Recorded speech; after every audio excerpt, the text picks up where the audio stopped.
I'm standing here beside a couple of American beech trees. This is Epiphagus grandifolia, native to eastern United States, a fairly common tree, actually not doing well in my neck of the woods, succumbing to a 1-2 punch of a insect as well as fungal disease damage. But that's actually not what I'm going to talk about right now. I'm going to talk about a very unusual plant that is only found growing on the root systems of this specific species of tree, and it's called beech drops. And let me show it to you. It's very small, but I'm actually standing right now in a stand of dozens of them. But take a look at this. So that is the beech drops. And you can see there's more of it over here and all around, really, in the woods that I'm standing in. It is Epiphagus virginiana. Epiphagus means on or on top of a beech, right? Because again, beech tree is Phagus, is the genus. And this is the only place it's found growing. And it is considered a parasitic plant because it gets all of its nutritive carbohydrates from haustoria, which are a technical term for roots that can go directly into a host plant from something that's parasitizing it. And so it is gaining all of its nutrition from the host tree. Now, as far as we know, ecologically, it doesn't harm the beech trees at all. In fact, it is sometimes used as an indicator for a healthier forest ecosystem to see it present. So that, to me at least, raises an interesting philosophical question, if I can call it that, which is, if something is theoretically or supposedly parasitic, meaning it feeds off a host, but doesn't actually do that host any harm, is it a parasite? I think it's worth re-examining our use of that kind of language, and you can get into all interesting sorts of discussions and reflections when it comes to human health as well as ecological health when we start perhaps rethinking about how strictly we categorize things that way. That said, let's talk more about this plant. I have a little piece of it here, and as you can see, there's no green on it. It's just got this pale color. It is actually a flowering plant, so it will actually flower. It's actually pollinated by ants, which is very cool. A lot of people don't realize that ants are important pollinators worldwide, and even in the temperate zones, even more so in tropical places, but around here as well. You can see I'm out here on a rainy day today.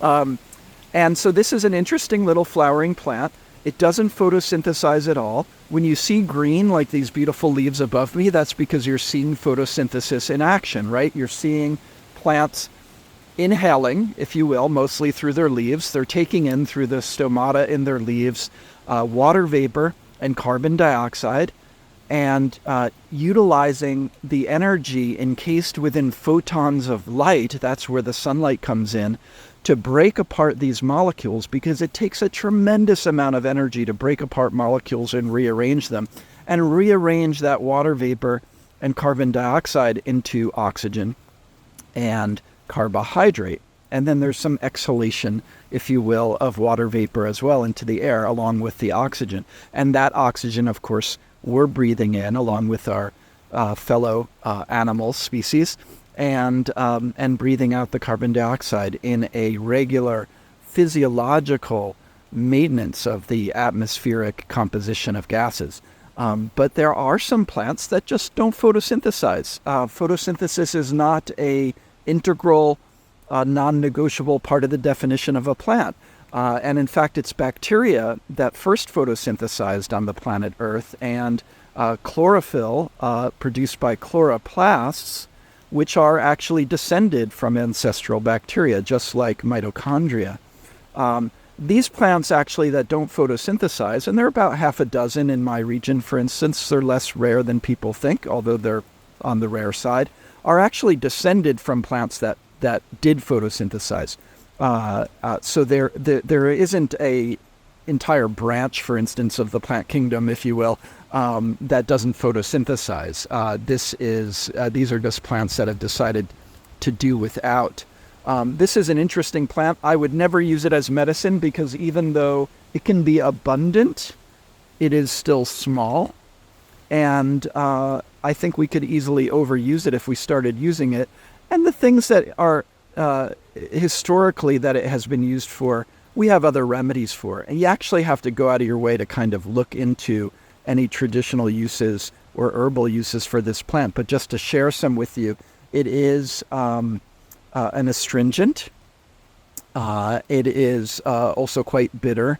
And it has a historical use topically for wounds, lesions, ulcerations, things of that nature, as well as internally for diarrhea or internal bleeding, which of course, as we know, health-wise, that can be a real red flag and something you always want to get checked out. And again, I don't use this as medicine. There's no need to. It's described as being quite astringent and quite bitter and actually nauseating in its flavor, at least until you dry it.